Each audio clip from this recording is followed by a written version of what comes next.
My name is Michael Keller. I'm the university librarian. I'm delighted to welcome you all here. For a variety of reasons that you'll learn a little bit about, this is a topic dear to my heart. I didn't know Brian until we shook hands today, but his book contains a lot of information about people that I knew or people that I knew about. So I want to start by telling you about Brian, and then I'm going to tell you some stories. Not too many, okay? Brian is an assistant professor in the Department of English at Arizona State University, where he is also a faculty affiliate of the Melikian Center for Russian, Eurasian, and East European Studies and the Center for Jewish Studies. Before coming to ASU, he was a postdoctoral instructor in human rights at the University of Chicago. His writing on literature, dissent, and free expression has appeared in American Literary History, the Bloomsbury Handbook of the Cold War Literary Cultures, the Los Angeles Review of Books, and Public Books. This is his first book. This one with a beautiful orange cover, available for a good price over there at that red table. Be sure to take at least 2 or 3 you can save for Christmas. Or, who knows, Hanukkah. So, his first book, published by Harvard University Press, is The Nonconformists, American and Czech writers across the Iron Curtain. Goodman graduated from Stanford in 2006 and went on to earn a PhD in American Studies from Harvard.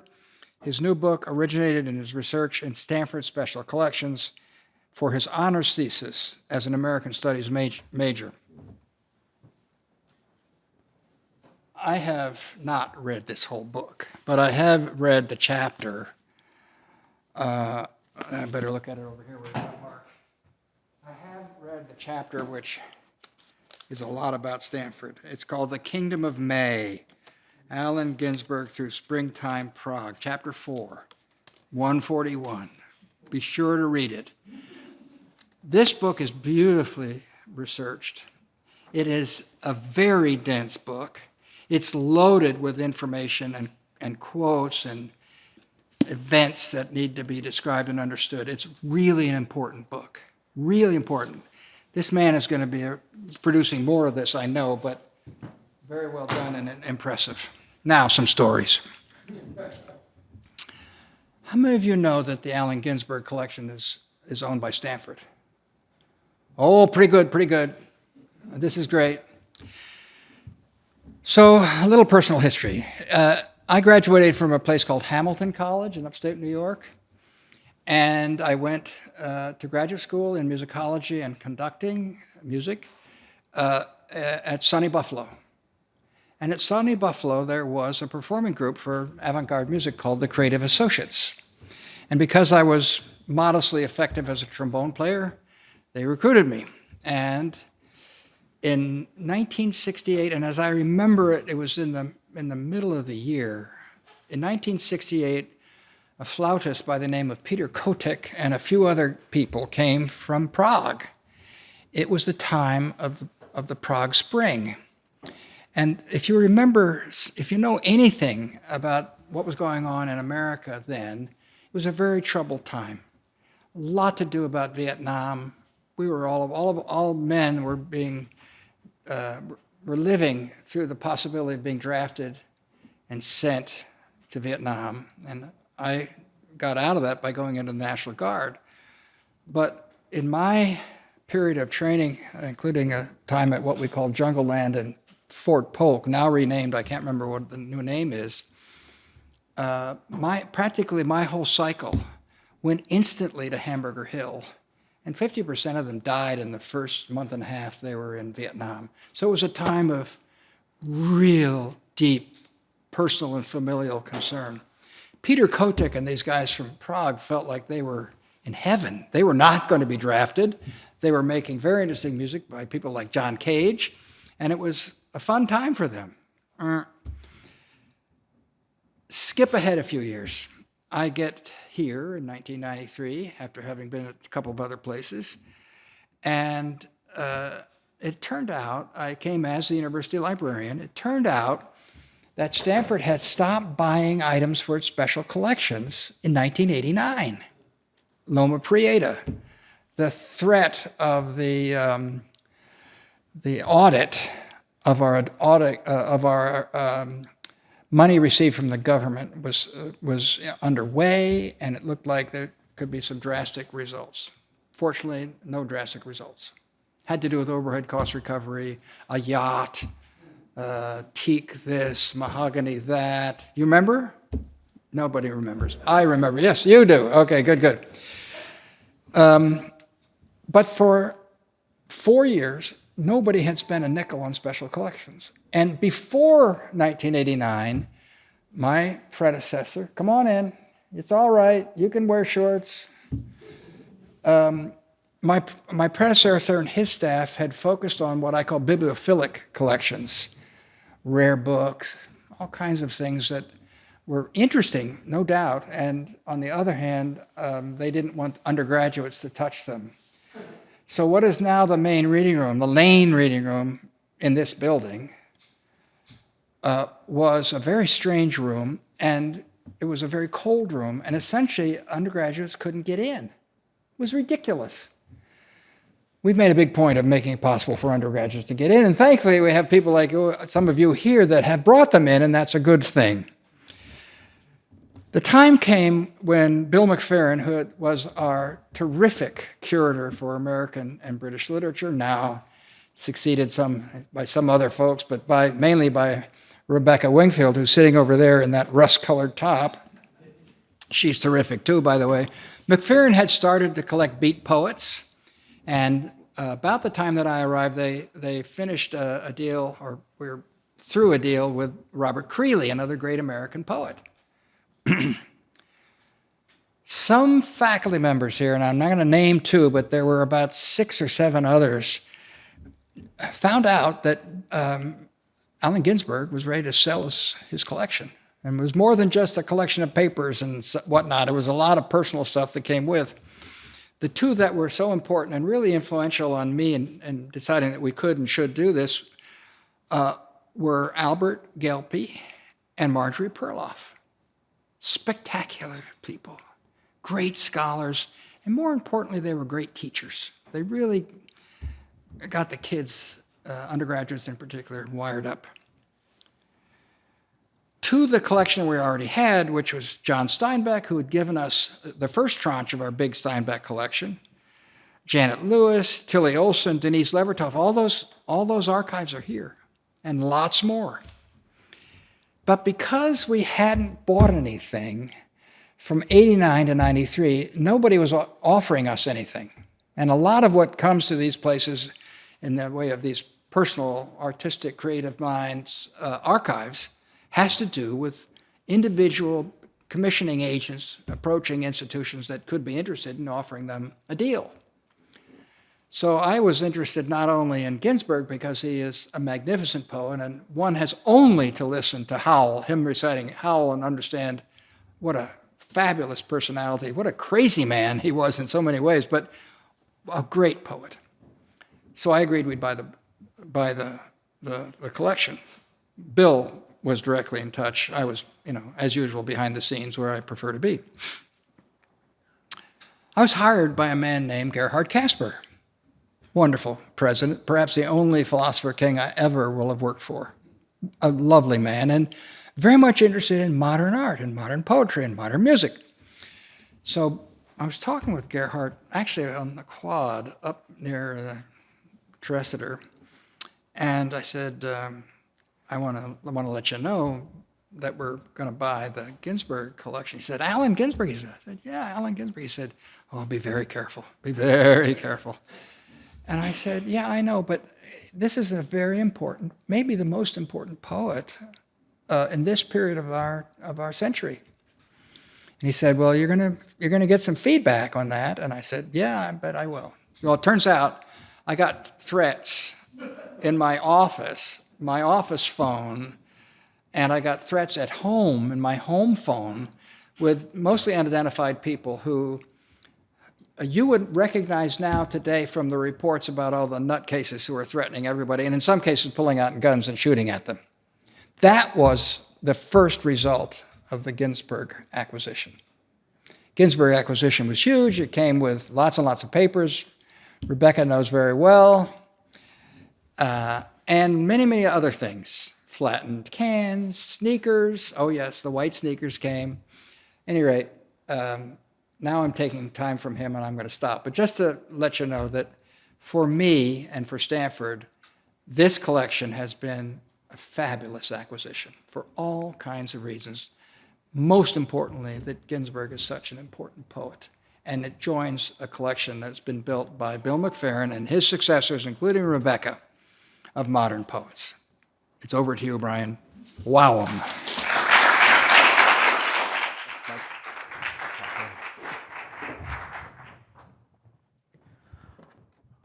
So I am going to try to connect those two anecdotes, actually the Prague Spring and Allen Ginsberg directly in my talk.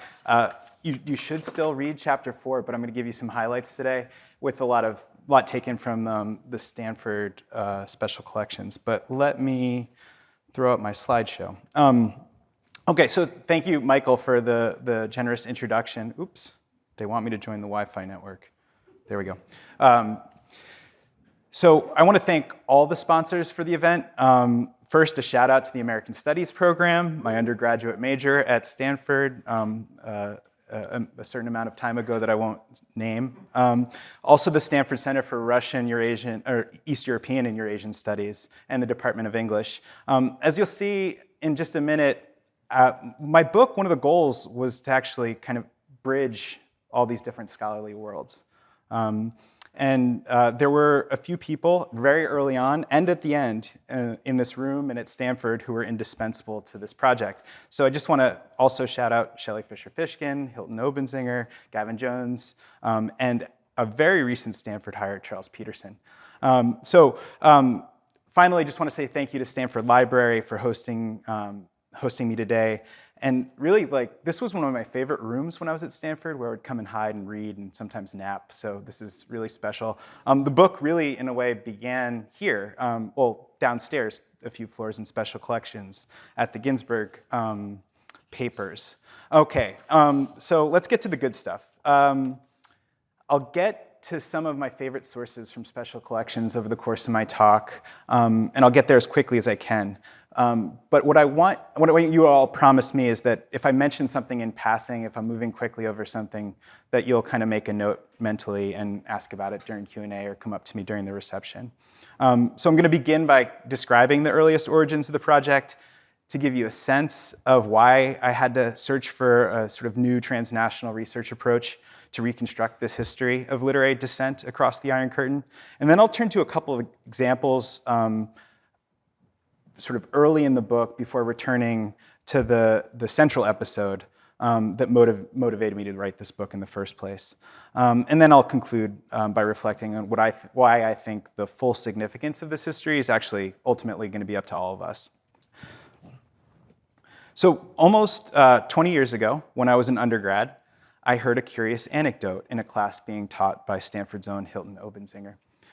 So in May of 1965, the American beat poet Allen Ginsberg traveled to Prague, capital of the Czechoslovak Socialist Republic, freshly deported from Cuba, no less. And within weeks of his arrival, he was crowned the ceremonial Král Majalis, or King of May, during a Czech student celebration. This outraged the Czechoslovak authorities, and a week later, he was deported from a second socialist state in as many months. Okay, so I heard sort of the brief outline of this from Hilton. I went to his office hours. I wanted to know more. He said, check out some of the Ginsberg's biographies. Also, we have the Ginsberg papers. So that's what I did. I learned a lot, but I also was sort of surprised that we only had his perspective on what happened. We also, of course, have his poetry. The record of his episode was preserved in verse. On the outbound plane, he wrote some of his most memorable spontaneous verses in years. Here's just a few lines from that poem. And I am the king of May, that I may be expelled from my kingdom with honor as of old, to shew the difference between Caesar's kingdom and the kingdom of the May of man. So after talking about the project with Shelley, and applying for undergraduate research funding, I decided to in Stanford terms back then, stop out of school and follow Ginsberg's trail to Prague. And if I'm honest, part of it had to do with the timing. It was 2004. I wanted to get the hell out of the country before the election. I wanted to travel abroad. This seemed like a really good way to do it. And in Prague, when I got there, I really actually was quickly in over my head. After I arrived, I was put in touch with a former dissident named Karl Serp. He'd been imprisoned as the leader of a countercultural organization called the Jazz Section in the 80s that had illegally published Ginsberg's poetry after it was banned. That's a whole other story, which I'm happy to talk about later. But the really interesting thing that happened is when I mentioned while I was there, he kind of smiles at me and turns and walks to a filing cabinet.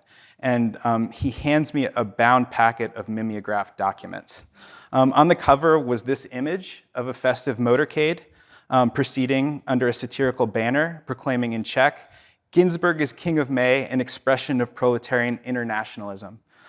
Inside were documents related to Ginsberg's visit, including Czech language excerpts from his file with the notorious Státní bezpečnost, that's the communist-era secret police, better known as the StB. So it was actually these documents that ultimately led me to write this book. But first, I had to do a few things. I had to learn Czech. I also had to make sense of Ginsberg's file and find a way to situate this cultural artifact in a much wider history of literary dissent across the Iron Curtain. And when I began my research, I was sort of surprised. The record of Ginsberg's visit to Prague was largely absent from literary histories of the Cold War era in the United States. And I thought, in hindsight, I think there's a few reasons for this. So one, his spontaneous poem Král Majalis, with its alternating lines attacking both capitalist and communist forms of unfreedom, and Ginsberg's utopian vision of a springtime Bohemia as a third alternative, just didn't fit within the dominant binary accounts of Cold War literary history. Nor did Ginsberg's visit fit within what was then the dominant scholarly framework of the so-called cultural Cold War. There was also this methodological problem of dissent. Dissent, of course, is a key word in both American studies, the field in which I was first trained, and Central and East European studies. But these two interdisciplinary areas rarely, if ever, come into contact in the scholarship on dissent. So one last thing was this lingering post-Cold War romanticism, specifically around the reception of Western counterculture in Eastern Bloc states. So I'm going to give you just a quick example. So looking back at the Czech language reception of beat literature during the uneven cultural thaw of the late 50s and 60s, the Czech playwright turned dissident Václav Havel referred to, quote, "those who knew the literature and by fostering it, created through this common knowledge a brotherhood, a community of nonconformists."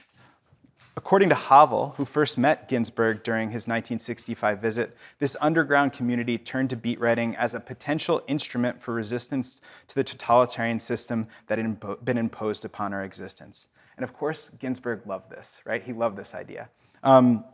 So by the time I had arrived in Prague, this seductive narrative of Western countercultural influence behind the Iron Curtain had become a key ingredient of Cold War triumphalism in the US.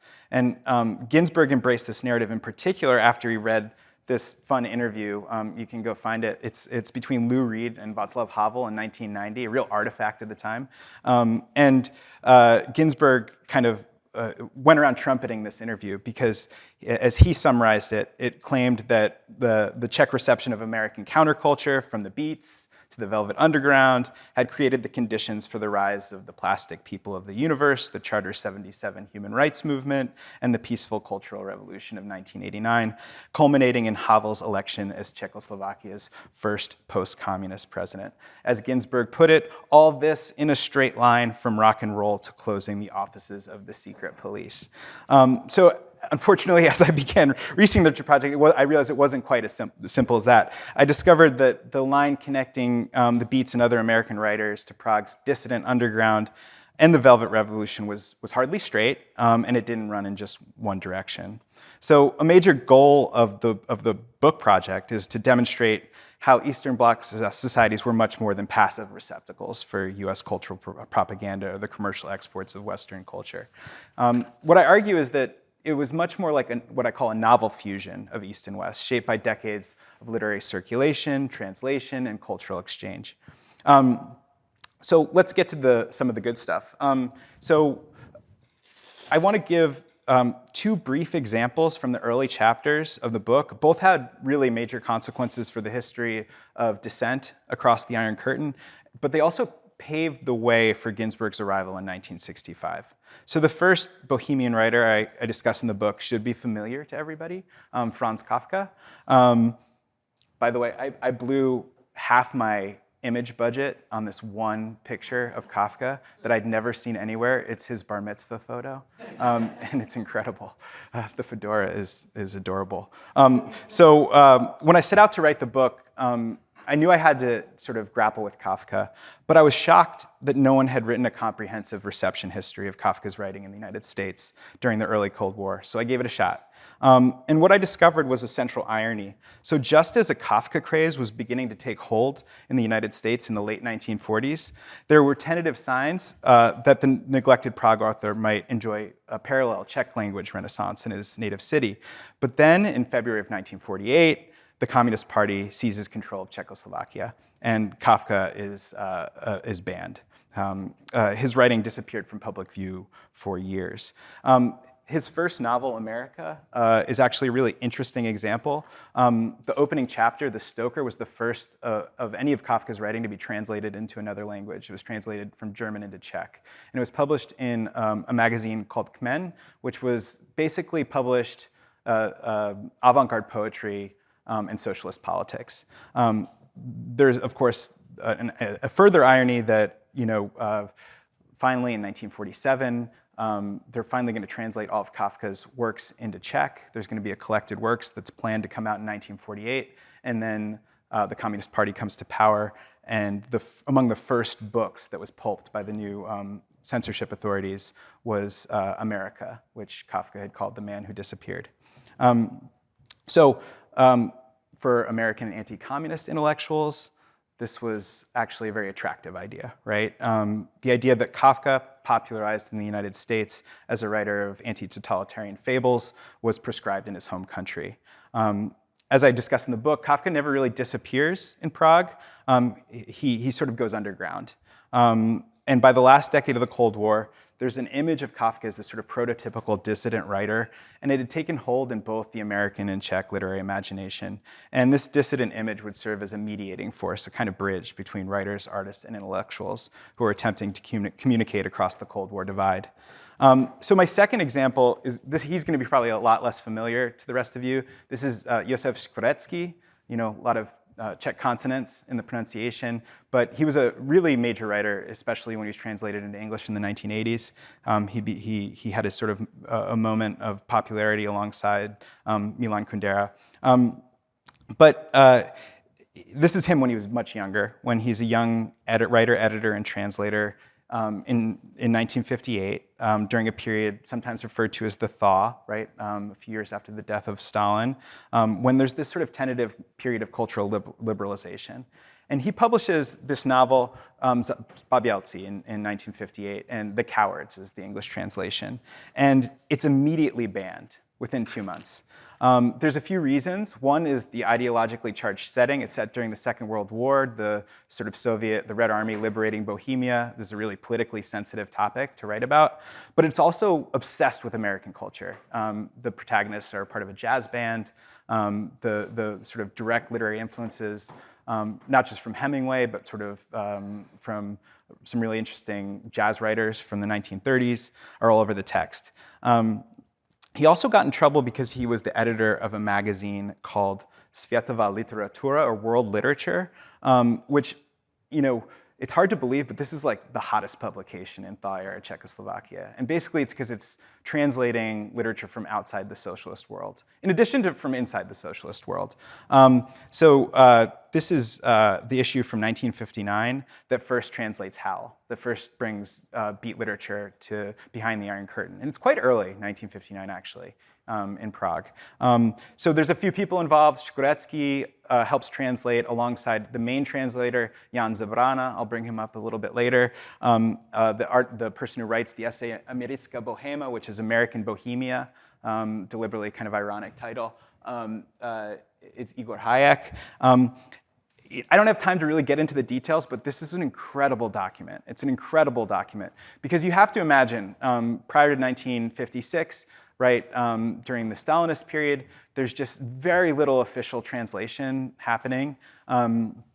And on top of that, like, people can't travel. So this essay is not just bringing translations of the beats. It's actually like a monumental work of cultural translation. So it's actually fascinating to read. Hayek has to make, I mean, I teach Howl all the time, right? The number of references I have to explain to my undergrads, right? And you kind of imagine that, plus the language difference, plus, you know, all the censorship laws of Stalinist-era Czechoslovakia. So he has to explain that blue jeans are not a sign of proletarian culture in the United States anymore, right? Has to explain what the organization man is, what a square is, what hip means, what white Negro means, right? It has to explain all these concepts just to make sense of the beats.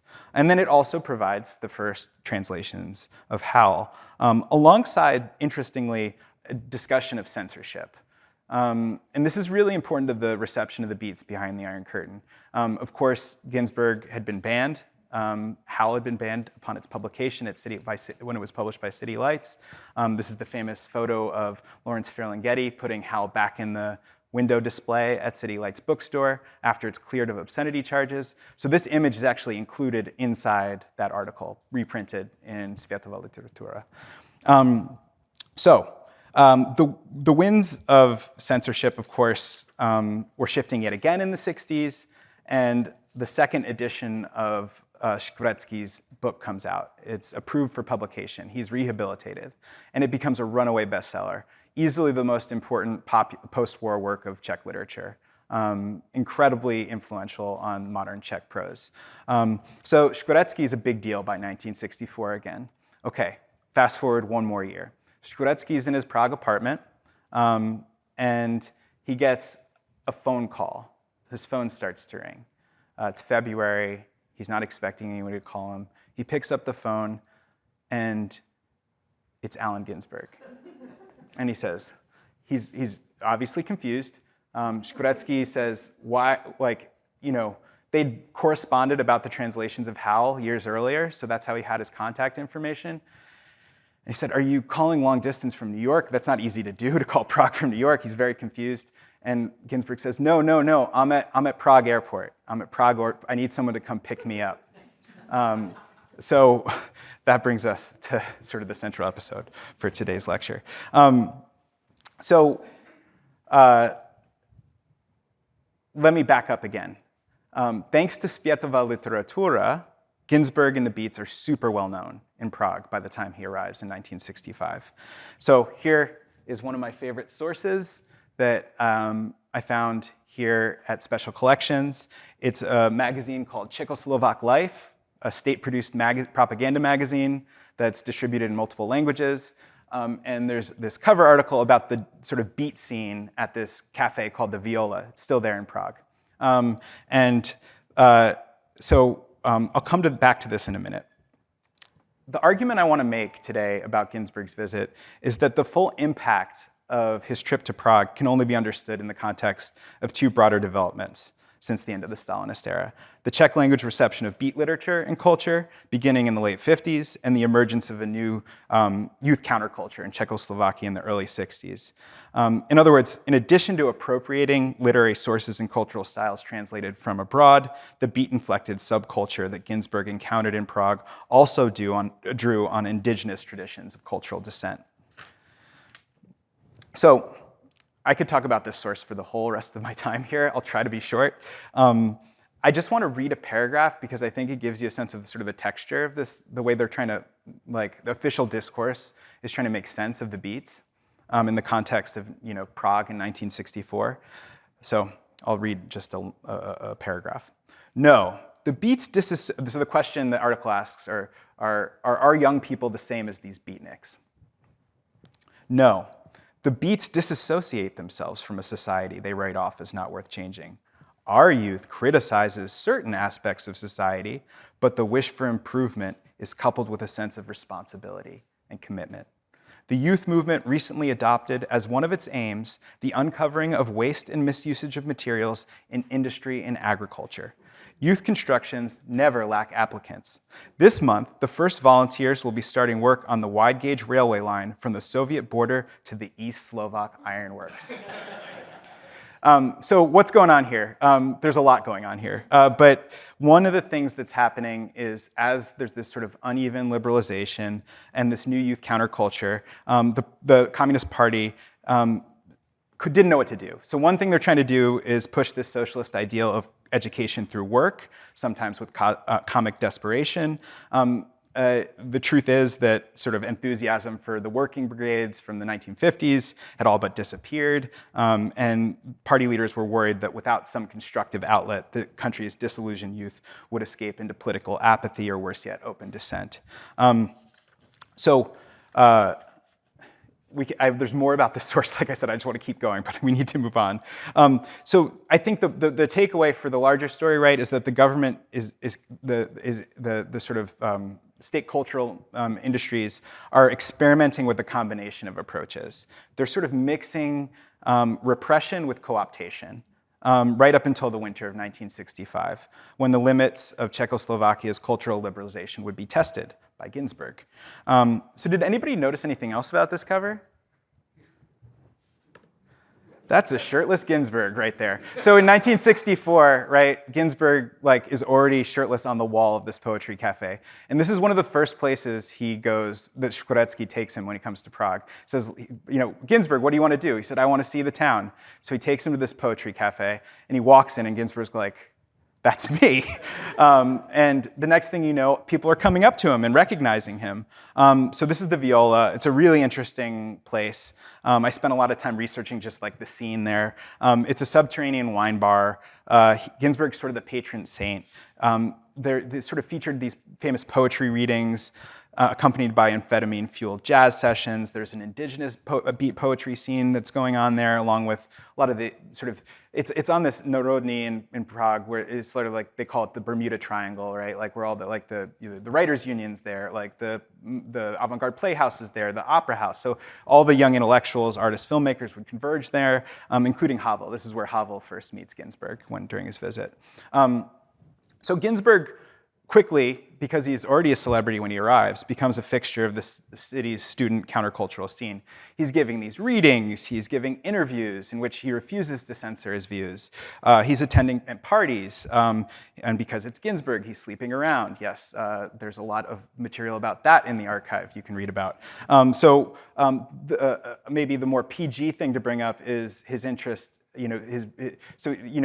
This gets a lot of attention, the sensational side of the story, not just from the sort of secret police, but also from American critics after his expulsion. But there's a lot of other more subtle sort of things that we can discover. One is that sort of his primary tour guide in Prague is actually Kafka. And one of the reasons he stays for so long, we can understand through the lens of Kafka. So Ginsburg writes a letter home to his father, Louis, following the tracks of Kafka here, The Trial, A Perfect Parable of Life Here in the 50s. Everybody says his books are just published after years of silence. He later says to his father, you can measure the winds of political change according to the shifting status of Kafka. He visits the house where Kafka wrote The Trial. He visits Kafka's grave at the New Jewish Cemetery, which is right near his translator's apartment. It's clear that for Ginsburg, but also for other writers in the book, including Philip Roth, probably most notably, that Kafka sort of was someone they could associate with the lost world of Prague's pre-war Jewish intelligentsia and Jewish community more generally. He wrote to his father also in that letter, also met Jewish community, 77,000 pre-war and 3,000 now, and went to services last Friday in oldest synagogue in Europe. Met them again this morning, all sorts of tales of Golem to hear, Rabbi Lowe's grave full of Kabbalistic manuscripts. There's tons to say about, Ginsburg stayed in Prague for almost 2 months, so there's a lot to stories to tell about his visit, including about the white sneakers. But I really want to get to the main event, which is Mialis. So Ginsburg, you can see the train ticket right here. He goes to Moscow, comes back through Poland, and his plan is to return to Prague at the end of April, spend one more week, fly home. So if Ginsberg had returned just 2 days later, his stay in Czechoslovakia would demand little more than a few paragraphs in his biographies, alongside his other travels in the 60s. Instead, because he came back at the end of April, the American poet's participation in the traditional Bohemian Festival of Majalis would transform Ginsberg's self-conception as a poet within the context of an increasingly global Cold War. More importantly, for his hosts in Czechoslovakia, the Majalis celebration on May 1st, 1965 would become the most dramatic manifestation of shifting student attitudes before the arrival of the Prague Spring in 1968. It's therefore tempting to view Ginsberg's role in the events of May 1st as one of the most breathtakingly contingent events in the history of what's now referred to as the Global 60s. To understand why, I need to say a word about the history of Majalis. So the traditional Bohemian Student Festival of Majalis dates back at least to the 15th century, a period of university expansion in the Czech lands. It incorporates aspects of other European fertility festivals celebrating the arrivals of spring. It also entailed this reversal of normal power hierarchies between students and faculty. So in other words, for one day, students were allowed to lampoon traditional sources of scholastic authority by dressing up in costume, marching in a parade, proclaiming satirical slogans, and these traditional rites culminated with the ceremonial election of a Král Majalis, or King of May, usually followed by a beauty contest to select a May Queen. And so by the mid-60s, Majalis had a long history of being banned. So it was first banned in 1848, right? This is during the period of Romantic nationalism, when Czech nationalism was exploding, and the sort of Austro-Hungarian Empire is not interested in them doing this celebration because of its Czech nationalist associations. So then fast forward, it's banned by the Nazis. After the communist takeover, it's banned again, largely because it coincides with May Day. And it isn't until 1956 that after sort of Khrushchev famously, gives his secret speech denouncing Stalin, all the Czech students and intellectuals are getting a little bit restive, so the authorities say, let them have their Majalis again. It led to riots, the arrest of children of prominent communist politicians, and they said, never mind. And so they banned it again. They sort of had unofficial Majalis celebrations in Prague for a decade. And then finally in 1965, again, during this period when the Communist Party doesn't know quite what to do, they say, okay, let's let them do it again, but let's co-opt it. Let's infiltrate with secret policemen so we know about the plans, large military presence. There were especially high stakes in 1965. It was the 20th anniversary of 1945, right? So you'll remember I mentioned that novel, The Coward, set at the end of the Second World War. This is it's a hot potato. So you don't, the fact that they're messing with this at all is a combustible situation. Turned out a group of radical students had other plans. So the way it would work is that each Prague school, university, so here it would be the School of Education, or they would each choose a nominee for for King of May, and then there would be an election. So the technical university had a group of really radical students. One in particular, Jiří Müller, who I'll come back to because he's important. He decided, let's make a statement. Let's nominate Josef Škorecký, the author of The Cowards, because remember, he'd just been rehabilitated. It'll make a big statement. Škorecký gets the flu. So he says, why don't you nominate Ginsberg? And they're like, great idea. So they ask Ginsberg, and Ginsberg's like, I don't know, is it political? And they're like, no, it's more about sex. And Ginsberg's like, okay. This is true. So Ginsberg's woken up on May 1st by students in 19th century, I'll come back, in 19th century costumes. He's put on a float with a band, sort of a polka band and a keg of beers. They put a paper crown on his head, and the day begins. So here I'm going to pause and share another of my favorite archival sources that I don't think anybody else has noticed. So this is from May of 1990. Ginsberg receives a bulky package in the mail from Eva Zabranova, the daughter of Ginsberg's primary Czech translator, Jan Zabrana, who was an underground poet who passed away in 1984. So I'm getting ahead of the story, but I need to. So one of Ginsberg's journals, he always wrote in journals when he traveled, famously, right? Poetry, but just impressions, dreams, everything. He had one was stolen, or he lost one. And Ginsberg really wanted it back, included poems he'd written, all sorts of things, but it was missing for decades. All of a sudden, he gets this package in the mail. So even though the original copy of Ginsberg's travel journal was missing, Zabranova had discovered a Czech language transcription in the secret police archives in 1990. So she translates that back into English and sends it to Ginsberg, right? And this is the cover note reads, "I hope the translation is more or less fine. I was trying to do it as accurate as I could to keep the style of writing as well as the word order because I think that the person who made the Czech version was very accurate too." I think this is really funny because if you actually read the marginal comments in the secret police transcription, the anonymous secret police translator writes, "It's difficult to read the notes of a drunken man. His handwriting is illegible, his thoughts unintelligible, and on top of that, to translate them, and perhaps in an intelligent way?" Question mark.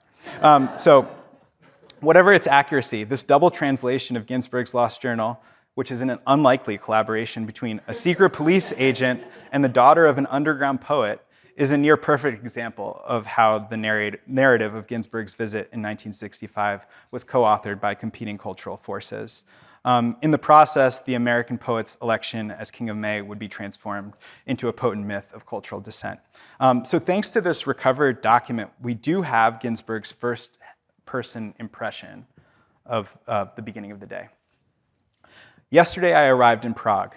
Shkvaretsky rang me up. Afternoon with a golden paper crown on shoulders of 7 steel fair-haired students, through a crowded street singing, beer bottles coming from 10,000 hands, asked for cigarettes, complete paranoia, my symbols are mixed up, my head is swimming, wonderful afternoon under Prague's astronomical clock, poet greeting the house where Kafka has written his process, finally alone, a crowned king, lonely, strange, mad shouts of Ginsberg, Ginsberg, with an echo of stone alleys of houses and above the old-time bridges." So as Ginsberg's disorientation suggests, the Mayala celebration exceeded everyone's expectations, including those of its origins. The authorities had expected a few thousand participants, as that's about what they had in 1956, which was a lot to deal with. Their official estimate of the crowd actually climbed to 150,000. And this is in a country of less than 10 million, right? So this is insane. This is a confession. Well, first a few photographs, then I'll get to my confession. So this is the procession going through Old Town Square. This is Ginsberg singing mantras on the stage right before the election. And here's Ginsberg sitting, and you see in the background, those are actually film students from FAMU, Prague's famous film school, produced the Czech New Wave. So the confession is that I wrote my thesis about this, I researched it for years, I translated the secret police documents. I didn't believe it, really, in my the 150,000, I was like, maybe everybody has reason to exaggerate this, right? Everybody has motives for this. And I did the thing that we tell our undergrads not to do right near the end of writing the chapter. I Googled this. And what I got was a result on YouTube. And it turned out that the actual film that these students made, someone had uploaded to YouTube. So I'm going to just show you a clip of the election to give you a sense of the scale and atmosphere.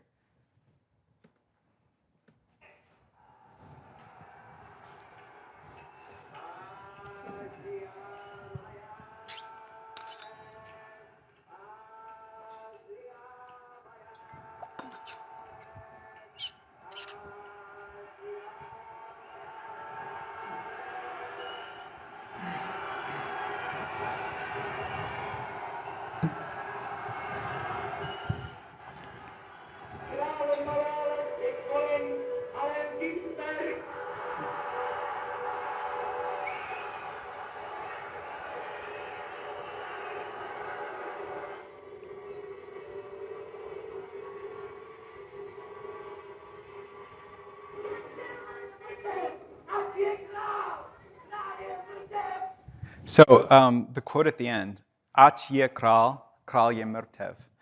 Long live the king is dead. He was deposed. A group of people dressed in American GI costumes removed him from the stage. He had no idea what was going on. Turns out there was a sort of propaganda film being made at the Barrendorf Film Studios, an anti-Vietnam film, but it's part of the ceremony. But it turned out to be prophetic. So there were also two ministers, the Minister of Education and Minister of Culture in attendance. They were angry. So they immediately initiated a secret plan with the security services that would be codenamed Maybug to expel Ginsburg. They can't find him for 2 days. That's a side note. I'll tell if you want to know why. I can fill you in. So the nice thing about him being missing is they bugged his hotel room. They then finally find him. He's harassed and assaulted on the street by undercover policemen. There's sort of this honey trap that leads to an interrogation. His notebook was stolen from a jazz cafe when he was intoxicated and then used as grounds for his expulsion.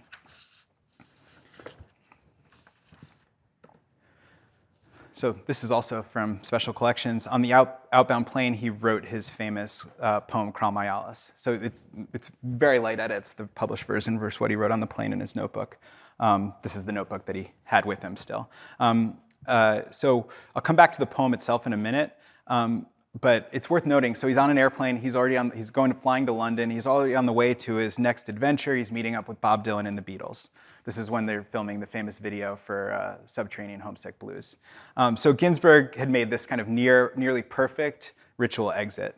But for his contacts in Prague, right, this is just the beginning. So the next day, the Czechoslovak president, Antonín Novotný, referenced Ginsburg in a major speech, stating that the next time we will think more carefully about such a guest.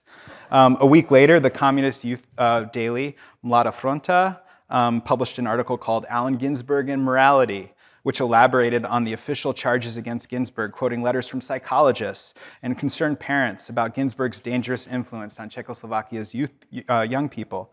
Many of these people, right, who are mentioned were interrogated. So going way back 20 years when I read this in biographies, a lot of the biographers are quite critical of Ginsburg, right? Because he got these people into a lot of trouble and he was supposedly very politically naive. But I think the near exclusive focus on Ginsburg's behavior has long obscured the other essential factor in the Mayalis affair, which is the agency of his Czech counterparts. So Ginsburg, as I think I showed, had very little idea of what was going on. And he had no control over the outcome of the election. So when Ginsburg arrived in Prague in the winter of 1965, he was stepping into the middle of a cultural contest between an emerging youth movement and the hardliner faction in the Communist Party. And after his expulsion, both sides in this generational conflict would use Ginsburg and Mayalis as symbols in the ongoing battle over the future of Czechoslovak socialism. However briefly, Ginsburg's poetic vision of Mayalis would be given political substance by the Prague Spring. I want to get to Q&A, so I'm not going to do like a really long, close reading of the poem. But you can see kind of it begins by alternating between lines, sort of attacking communism and capitalism. And it culminates, right, in the middle section of the poem when Ginsburg begins to repeat this line, and I am the King of May. You also notice at the bottom the reference to Joseph K., to Kafka. It's repeated, and I am the King of May, which is the power of sexual youth, and I am the King of May, which is the industry of eloquence and action. And it goes on until it culminates in his expulsion. And the last line is really important, right? Thus I have written this poem on a jet seat in mid-heaven. So he's positioning himself as this symbolic and physical embodiment of the liberating power of sexual youth. And this is, you can point to the poem as kind of positioning Ginsburg and the sort of kingdom of May as this socialist libertarian alternative to the systems of state control that he felt characterized both capitalism and communism. Kral Mayalis, I think you can understand it as this attempt by Ginsburg to escape the negative dialectic of Cold War geopolitics by articulating this third utopian possibility. By the late 60s or mid 60s, this isn't necessarily politically groundbreaking, but I think the poem actually arrives at its special power because it evokes this real if temporary, world of Mialis, the embodiment of his romantic socialist ideal and the realization of his desire to sort of dissolve the boundary between poetry and life, between East and West. As Ginsberg makes clear in the final line of the poem, it's literally composed in the space between Cold War blocks. And for the Czechs who participated in Mialis, it would be remembered as a major milestone on the bumpy road to the Prague Spring. So after Ginsberg's expulsion, his poetry's banned. His name was used by the Ministry of the Interior in an aggressive campaign against the Vlasáci, these disaffected Czech youth who had adopted long hair, styles of American beatniks and hippies. Of course, all of this only reinforces Ginsberg's appeal. In the 70s and 80s for the cultural underground, samizdat copies of his poems continue to circulate among a reconstituted cultural underground. Again, I'm getting ahead of the story. But let's get back to the Prague Spring briefly. So I mentioned that student, Jiří Müller. He'll become a student leader, a really important one in 1967. And he's helping to lead a growing student opposition that will join with some of the country's most famous writers. Here we have Ludvík Václavík, Milan Kundera, Ivan Klima at this Writers' Congress in 1967. They all speak out against censorship and demand fundamental democratic reforms. And they get in a lot of trouble. Most of them are kicked out of the Communist Party. And it was the student activists who are most prominent and those who protested these reprisals. And the protests would continue right through the fall of 67, and then finally in January of 68, Novotný resigns, and he's replaced by the reform-minded Slovak politician Alexander Dubček, and the Reform Socialist movement, it's important to say, it drew on things that were kind of percolating for more than 20 years, from these sort of post-war dream of a Czechoslovak road to socialism, to actually, quite importantly, the Marxist humanist reappraisal of Franz Kafka after 1963. And so once empowered, Dubček and this reformist wing of the Communist Party, they develop an action program that abolishes censorship and addressed many of the demands put forward by the writers and the youth movement. And so by the end of March of 68, the Prague Spring had begun. One thing that I wanted to make clear in the book is that if you can hear echoes of Ginsberg's verses from Král Mialis in the Prague Spring slogan of socialism with a human face, as this kind of possible third way between American-style capitalist democracy and Soviet-style communist dictatorship, that's because Ginsberg's own political sensibilities had been transformed by his participation in Mialis. In other words, if Král Mialis reads as prophecy today, that's because of the agency of thousands of Czechs. And as it turned out, Ginsberg's election did have spectacular consequences, but the episode is really just the most visible manifestation of larger social and political shifts in Czechoslovakia that drew on years of countercultural exchange with the West. The interesting thing that happens, if a lot of the people I'm interested in the book are looking sort of to the United States, to the Beats, to counterculture, to jazz culture for models of cultural dissent prior to 68, there's a complete reversal after 68, where suddenly all these American intellectuals, writers, and artists are looking to Prague, right? Because of the emergence of a really important sort of dissident subculture. What I think probably we all know, unfortunately, Prague Spring doesn't last, right? Ginsberg, unfortunately, was prophetic in this sense. He writes, "The kingdom of May is too beautiful to last for more than a month."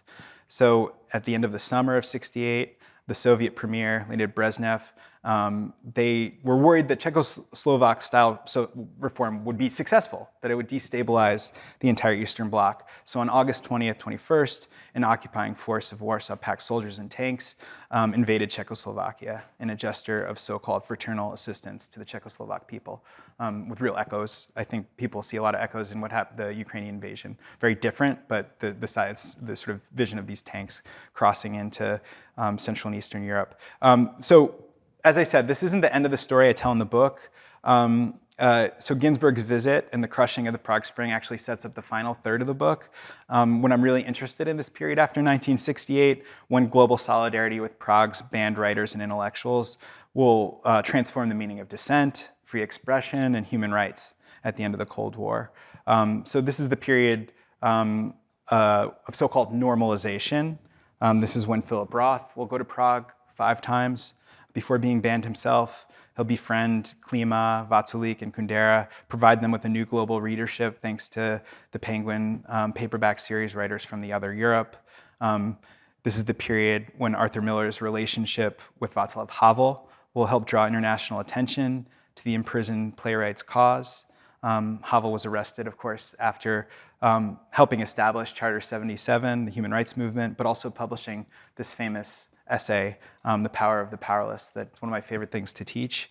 One thing I'll note that is really interesting is that the first English language translation of Power of the Powerless is published in a journal called Cross Currents in the United States in 1983. And the entire issue is framed by sort of Kafka, by this sort of prototypical dissident figure. So you see this really coming back in the 80s. And there's a dissident publishing boom in the 70s and 80s that I really do think transforms US literary culture. Let's wrap up. I know I kind of get caught up with my own enthusiasm for this story.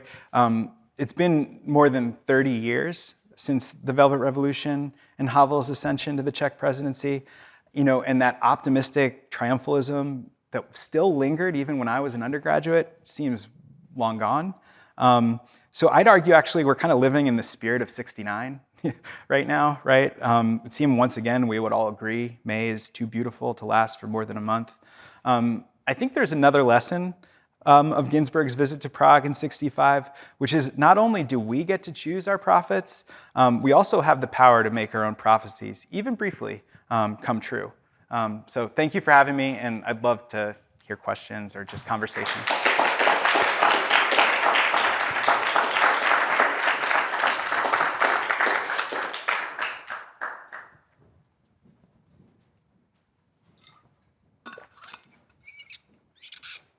Shelley, yes, please. So thank you. That was really a beautiful talk. And I was wondering, the history of the counterculture in the U.S. is virtually always written as a U.S. story. Yeah. So how would you like to see your work changing the way counterculture is remembered in the U.S.? Well, the specific way to answer the question is when you. Repeat the question. Yeah, sure. So the question is about. Why do we tend to tell the story of US counterculture as only a US story, right? As a sort of domestically produced story? And how would this work help contribute to a different kind of narrative? So the narrow part of the answer has to do with the beats. I actually think the beats deserve a much more central place in the way we think about US literature and culture during the Cold War. Because the second you look outside the US, you can find, it's not just that the beats were traveling everywhere globally and being translated in all these different places, but you have indigenous beat movements happening across all different types of political and cultural situations and morphing and mutating and becoming really politically and culturally interesting. So I think recenter the beats is one part of the answer.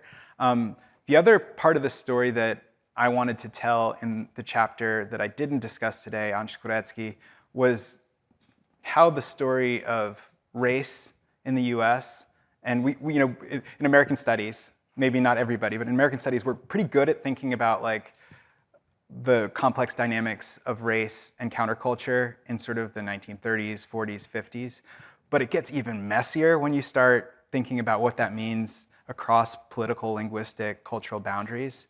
What does it mean that these Czech sort of underground writers are translating Langston Hughes? So Langston Hughes, for instance, is translated everywhere. A little bit before the beats, but I remember was on a panel with a Chinese scholar, and it was we were and someone who works on Poland, and we were who are the most translated American writers globally in socialist literary magazines?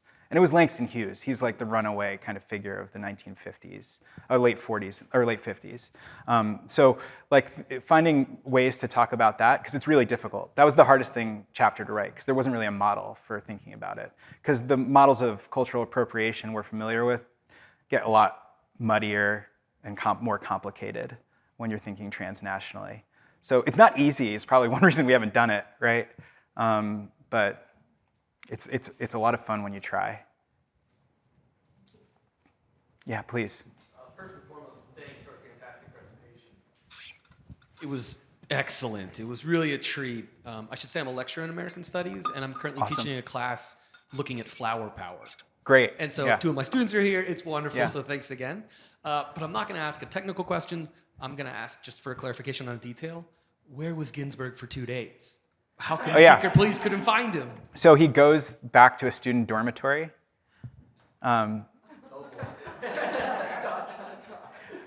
It's actually not as bad as it sounds. And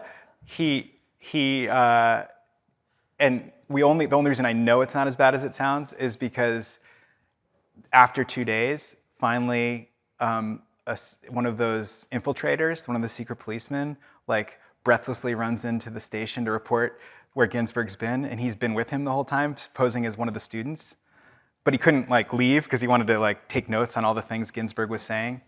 And it was, look, there's like a part of the story, there is a part of the story where he's sleeping around with students. Like that's true, and that's really played up in the sort of official narrative of why he's expelled. But he's spending most of his time talking to students. He's just like having all-nighters, talking about politics, poetry, drugs, consciousness. The things we know about Ginsburg, he was doing those things, having those same conversations in those dormitories that we're familiar with from other contexts. And in terms of flower power, the greatest, perhaps, Czech film of the new wave is called Daisies. So check it out if you want some really great flower power film. Please.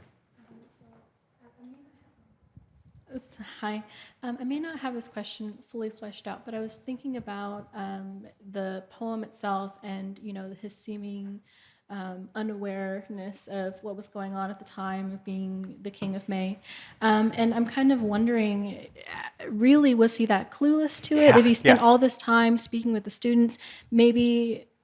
Basically, what I'm trying to get at is, how prophetic is his poetry really? If would it be more inspired, more artistic that he didn't know and he's just kind of processing everything on the plane, or if he actually was less prophetic because he had been having those conversations, those in-depth political conversations with the students, and maybe had a little bit more of a finger on the pulse of what was going on. Do you have any indication from the documentation? This is a great question. I actually have like a friend who's another college teacher and studies the beats, and like we were getting coffee and he was like, but was Ginsburg really that naive? Like, what's the deal with that? Like, and we were both kind of like, was he? I think the challenge with Ginsburg is that naivete was part of like the sort of set of values, political, cultural values. Spontaneous prose. It's supposed to be kind of unfiltered, right? Unmediated. Uncensored. And so there's like a sense in which I think he's like willfully naive. Like I think he really chafes against the idea that he should have to think about the political, personal consequences of some of what he's doing. I mean, I think one of the funniest things about this is that he was like really trying not to get in trouble and like didn't try hard enough, right? But it's a great question. I think it's central to the kind of project that he was interested, that kind of form of sort of willful naivete. Thanks.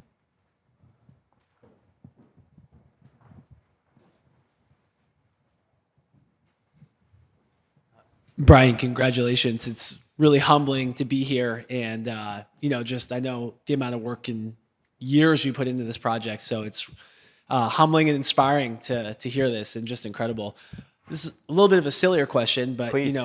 You've done so much research. You've gotten to read and explore the lives and personal lives of so many of these incredible writers. Of the beats and these writers, if you could pick one to spend a weekend with, who would you spend the weekend with, and where would it be? Yeah, I mean, Ginsburg would be tough to beat. The answer is not Kafka. He's funny, but yeah, I don't think he was a great hang. There are like descriptions of the kind of meetings that Philip Roth was having with some of these sort of underground Czech literary figures in the 70s and 80s that just sound like really fun. The relationship wasn't just literary, like Roth and his partner, Barbara Sproul, who's an important character in the book, who I got to speak on the phone with, and she sent some of the photographs that I use. Like she was sending like baseball mitts for the kids of some of these writers, and like just the really cool personal relation. I don't know if I could have kept up with Ginsberg for a full weekend. Maybe one night at the Viola would be fun. Yeah, I mean, I think, but in terms of time and place, certainly Prague in the mid '60s. I mean, you can't top that.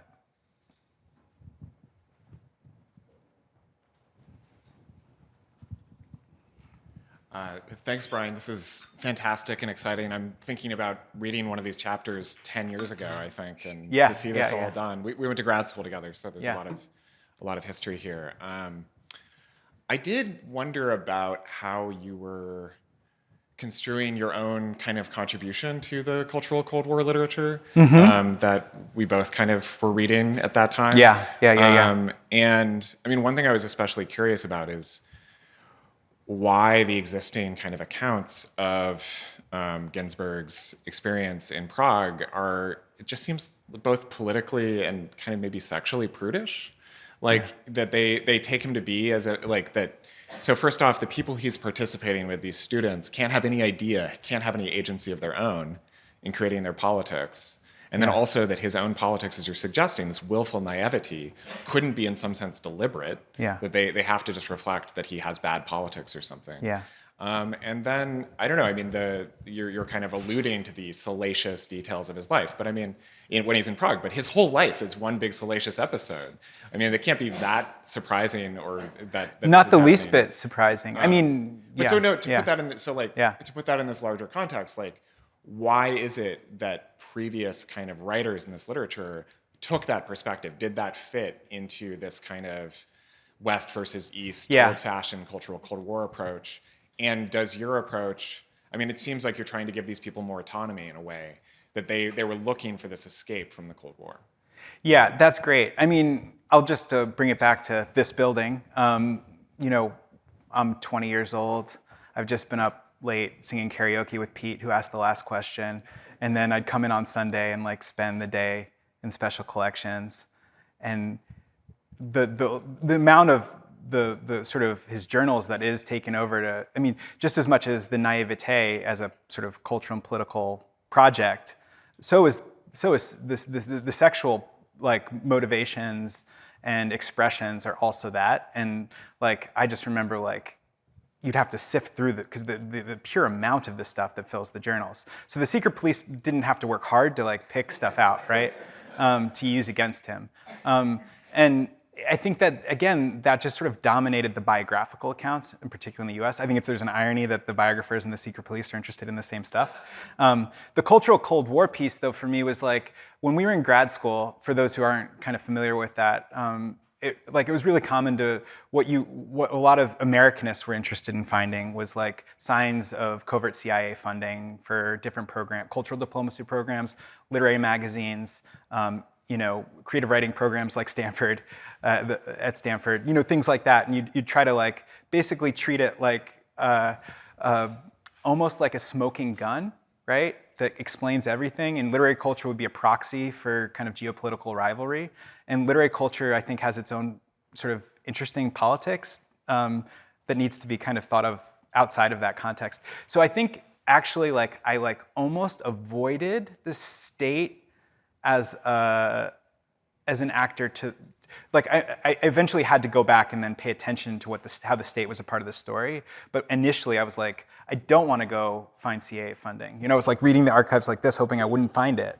And with Ginsberg, that's easy because the CIA is never going to fund Ginsberg directly. I mean, the interesting thing is he's put on the FBI watch list the same week that he's the secret police in Prague start surveilling him. So I think it's a different kind of story. But even like Roth, like very carefully avoided, like he very briefly intersected with sort of Penn and some of the things they were trying to do in the 70s, but he immediately like didn't like the way that it constrained him and rejected that kind of official, more bureaucratic form of cultural diplomacy. Although it comes back in the book, and that's a whole other chapter, because it does come back with a vengeance in the 80s. Under Reagan, the cultural diplomacy programs come back in really more interesting ways than in the 60s. Hi, Brian. Thanks so much. I'm trying to formulate something here which relates to what you were just saying. But I was interested in the idea, there was the quote about straight line from rock and roll to the end of The Secret Police. Yeah. And you said something about American triumphalism, which sort of surprises me in the context of thinking about Ginsberg in this period, right?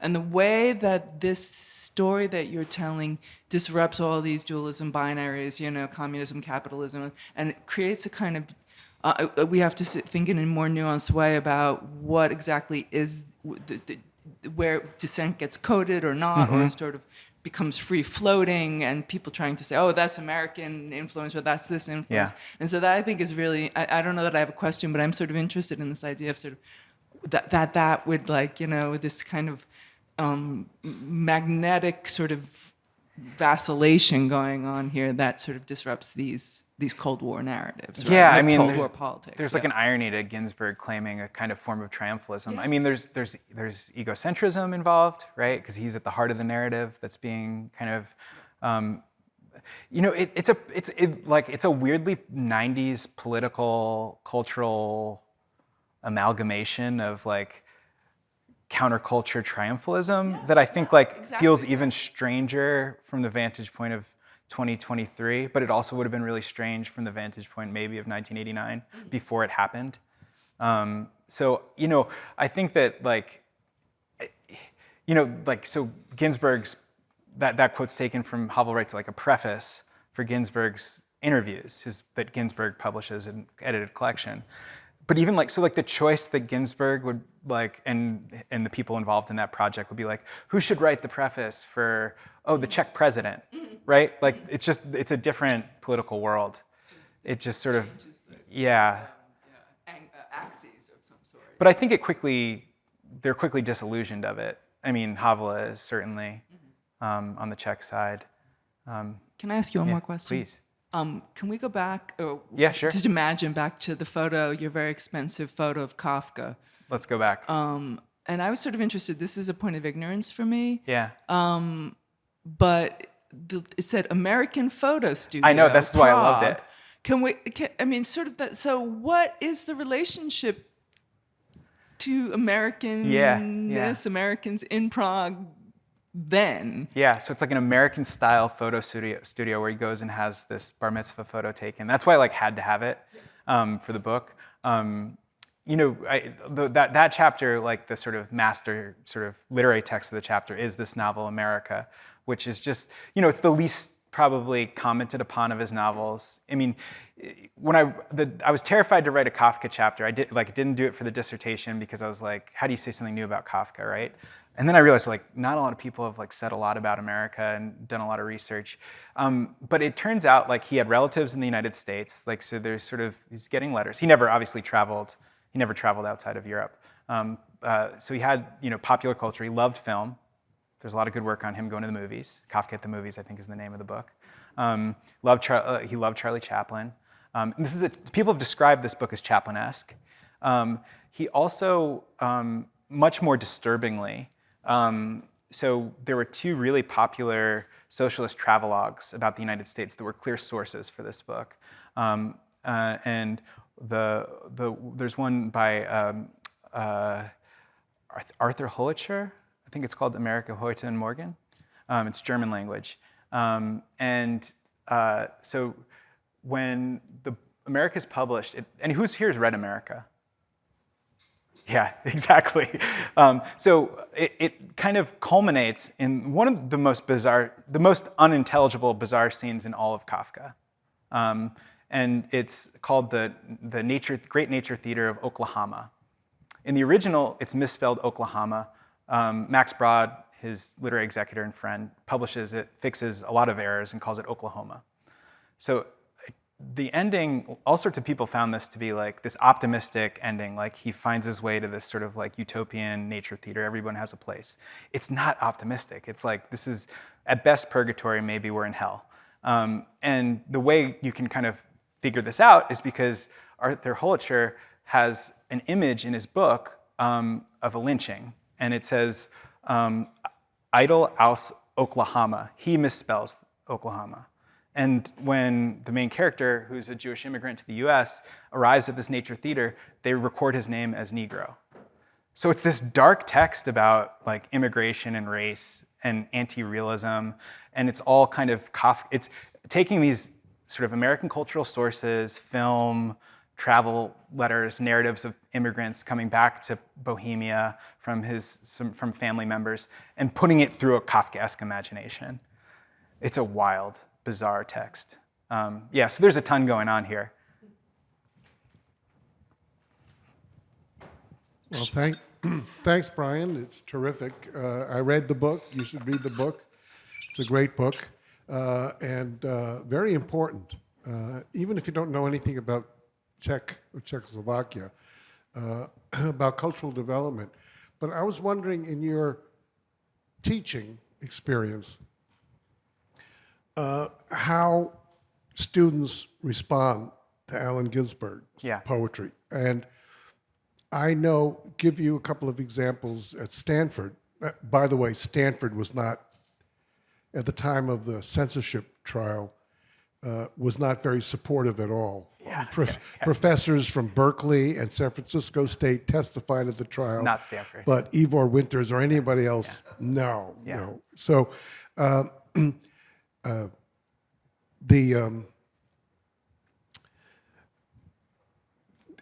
before he died, a couple of years before he died, he gave a reading at Stanford. And I think it was at the old Kresge, the law school hall that is now torn down. And it was mobbed. There were students on the stage, there were walls, everybody, and they were just completely into what he was doing. This is in the 90s. And afterwards, we had dinner, and afterwards we were walking by White Plaza. And a student came up to him and said, "Hey, you want to come to my dorm room and smoke a joint?" And he said, "Well, I'm kind of getting old. I can't do that anymore." That was a pretty funny one. And then in 2006, the 50th anniversary of the publication of Howell, in a class, and spontaneously on their own, students went and wrote all of Howell in chalk on the sidewalk, whatever the between the library and the quad. I think I was one of the students. That was when the year I You graduated. were one of them? Yeah. Oh, okay. Yeah. So you're subversive from the get-go. So that was really inspiring. I mean, and it was almost like a Zen kind of thing, because it was going to disappear. Yeah. And it did. So tell me about that experience for you, and then how do students respond today? I mean, again, it's like when I'm an East Coast kid from New Jersey, Ginsberg's homeland, and you come to California, Bay Area, I know it's all relative, but it certainly felt more countercultural in 2006 than maybe it does now. I was totally taken with it, going to City Lights with friends on the weekend and all that. Adam Johnson just left, but he would bring some of us students to hang out with writers in San Francisco, and it was just like you just fell in love with it. So that's why my ears perked up when you brought up him being expelled from Prague the first time. So for me, it was sort of the obsession was already there. I would say my students, it's probably one of my favorite things. I teach it in 2 of my 3 regular classes. I teach Ginsberg, and in the U.S. Lit Survey, and then in American Jewish Writers during the Cold War course. And I think, so I always assign them Howell, and then when we come to class, we listen to it. And then we talk about the radical difference of that experience. And, it is a social, it's not, you don't read that in your room by yourself, right? So I find that there's always a small but sizable group of students who were like, this poem changed, like this is it.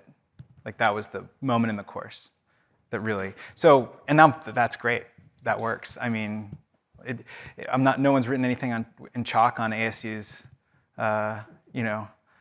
main quad yet, but no, it feels like still, fewer and fewer students I think are coming in familiar, but that also presents a fun opportunity because they're like, this is wild. And I usually, so I do Hal the first class, and then the second class I give a really short version of this, and they're like, what? They're like, I always, the first time I did it, I was like, they're gonna be like, why is this guy talking about Prague? Like, what's happening? But they actually, like, they're totally in, and they get it. So I think it works really well. I think he's gonna last, honestly. Compared to some of the other things I've taught, it has a real response.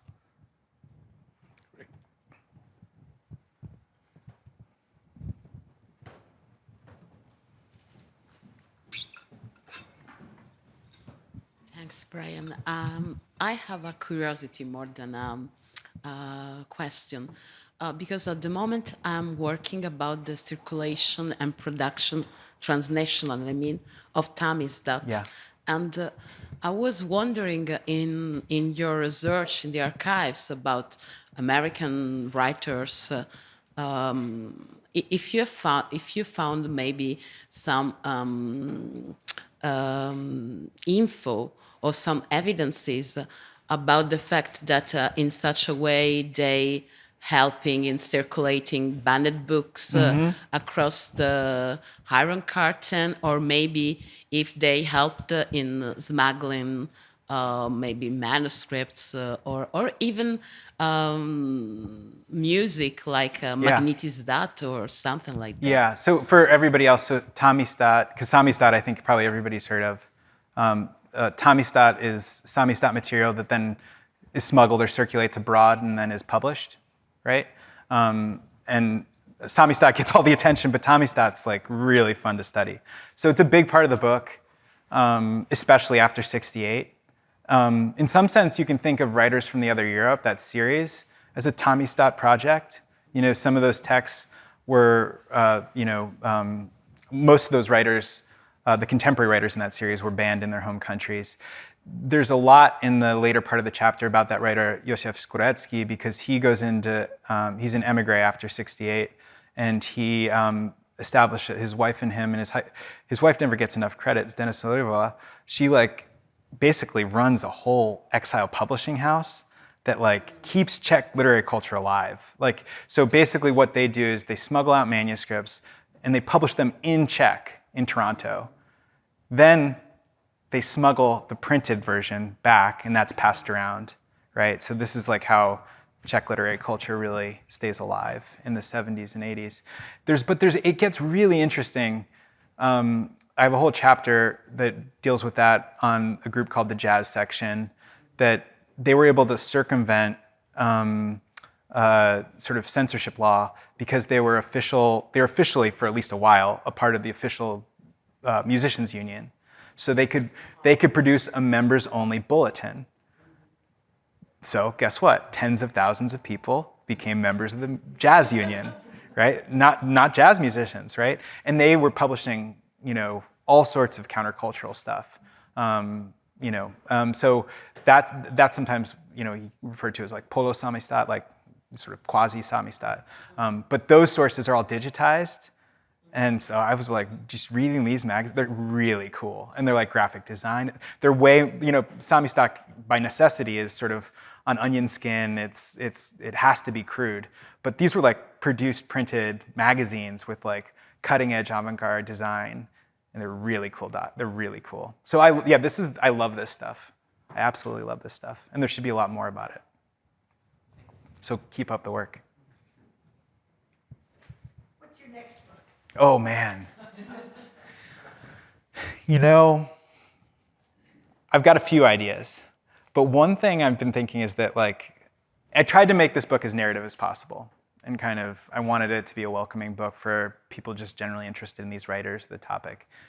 But I realized that, I kind of want to even write a version of the story that's, even more for a slightly general audience. But of course, in academia, you have to think about like sort of what a second book is and what it should be, and it's a really open question that I'm figuring out.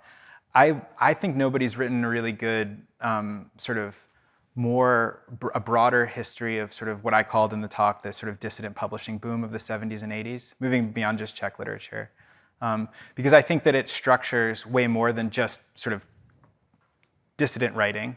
I think that this kind of shapes the literary canon of the late Cold War period, the kinds of writers that were being read in the United States and how they were being understood, from Nadine Gordimer to Salman Rushdie, right? Like they're all sort of being framed, I think, by the reception of dissident writers from the Eastern Bloc. So I think there's a really cool book that can be written there, but it would have to be even more breadth, maybe even pick up another language. So I don't know if I have energy for that with my little kids. So I have to think about it. I don't know. I'm doing we can talk about this later. We're having dinner, but I'm doing my very next thing I'm doing is actually a more sort of weird scholarly creative project about Trinidad during the Second World War. It's transnational American studies angle, because that's where my grandfather was stationed during the Second World War. But I'm doing a lot of research there. I'm headed there in March. So not quite the Eastern Bloc, a little bit warmer.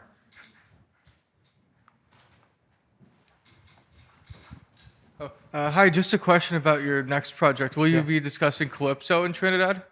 Yeah, so I'm glad you asked. Yeah, no, actually one of the things I'm really interested in is the way like steel pan music explodes right at the end of the Second World War because there's all these oil drums from the US bases.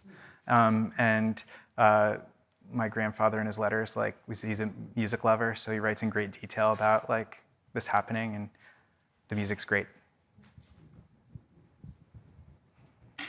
Looks like I'm getting the signal that it's reception time. But yeah, come chat with me, please. Thank you for coming out I know it's a rainy day in Palo Alto, so I really appreciate everybody coming.